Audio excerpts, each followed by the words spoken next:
হরিশ্চন্দ্রপুরে প্রকাশ্য রাস্তায় শিশু অপহরণ, বাইকে এসে অপহরণ দুই দুষ্কৃতীর, বাড়ির সামনে পুকুর পাড়ে খেলার সময় অপহরণ।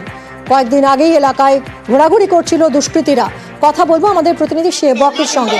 সেবক, কিভাবেই অপহরণ ঘটলো? একেবারে দিনে দুপুরে রাস্তা থেকে শিশুকে অপহরণ করে নিয়ে গেল দুষ্কৃতীরা, কেউ কি দেখতে পেলেন না বা কেউ ধরতে পারলেন না? কি জানা যাচ্ছে এখনো পর্যন্ত? এই দুষ্কৃতীদের খোঁজ মিললো? একদমই দেখো, দুঃসাহসিক অপহরণ যে ঘটনা ঘটেছে আজকে সকাল 10:50 নাগাদ মালদার হরিশ্চন্দ্রপুরের সালানপুর এলাকায় বাড়ির সামনে থেকে বছর 7 এই শিশুকে তুলে নিয়ে যাওয়া হয় দুই দুষ্কৃতী, যাদের মাথা হেলমেট দিয়ে ঢাকা ছিল, শরীরের বিভিন্ন অংশ চাদর দিয়ে ঢাকা ছিল। তারা একটি বাইকে করে আসে এবং তুলে নিয়ে যায় এই শিশুকে, এবং প্রত্যক্ষদর্শী বেশ কয়েকজন দেখতে পেয়ে তারা পিছু ধাওয়া করেন, কিন্তু নম্বর প্লেট বিহীন মোটর বাইককে তারা কার্যত অল্প সময়ের মধ্যেই উধাও হয়ে যায়, তাদেরকে ধরা সম্ভব হয়নি। তবে এই ঘটনায় চাঞ্চল্য ছড়িয়েছে। কিছুক্ষণের মধ্যে হরিশ্চন্দ্রপুর থানা পুলিশ যায়, পুলিশ তদন্ত শুরু করেছে।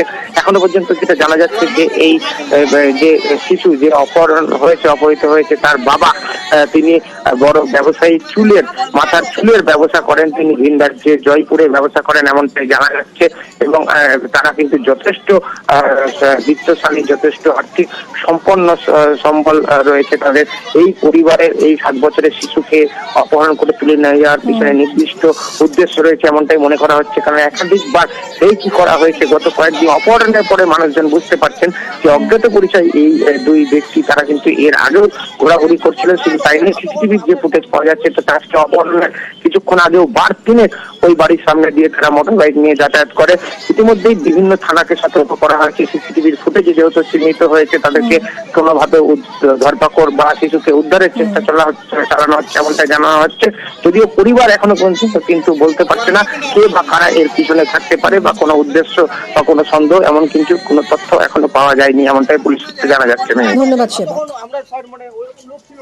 বাড়ির বাইরে গিয়েছিল, ওখানে দিঘিটার কাছে গেছিল, ওখান থেকে চলে গেল। কতজন ছিল অপহরণকারীরা? আমি যাই দেখি না, 2জন ছিল বলে। চাদর পরা ছিল লোকটা, দুটো লম্বা করে মোটা করে লোকটা ছিল। কি নিয়ে এসেছিল তারা? বাইক নিয়ে এসেছিল। আচ্ছা, আপনার মেয়ের বয়স কত ছিল? আপনাদের 7 বছর ছিল। আপনার মেয়ে কি পড়াশোনা করতো? হ্যাঁ, পড়াশোনা করতো। কোন স্কুলে? এখানে সানি স্কুলে পড়াশোনা করছিল। কোন ক্লাসে পড়ছে? ইউকেজি করছিল।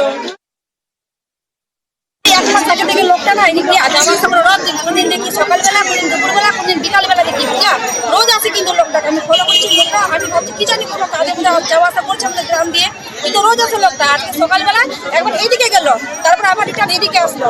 আমরা পুকুরে কাপড় কাটছিলাম, ওখানে দেখি লোকটা কাজ যাচ্ছিল, ওখানে একটা মাথার সাইড করে দাঁড়ালো, একটা ফোন আসলো কিন্তু লোকটার ফোনটা আসার পরে লোকটা এদিকে আবার ঘুরে গেল, তখনই হয়তো পুলিশে পাচ্ছে। আচ্ছা, লোকটাকে চিনতে পেরেছেন? না, এরকম তো চেনা যায় না, মানে সামনের দিকের লোকটা একটু বর্ষা করে আছে, তারপর দাঁড়িয়ে আছে, আর মানে হেলমেট পরা যায়। পিছনের লোকটা কিন্তু সব দিন চাদর পরে আছে, পিছনে বসে লোকটা।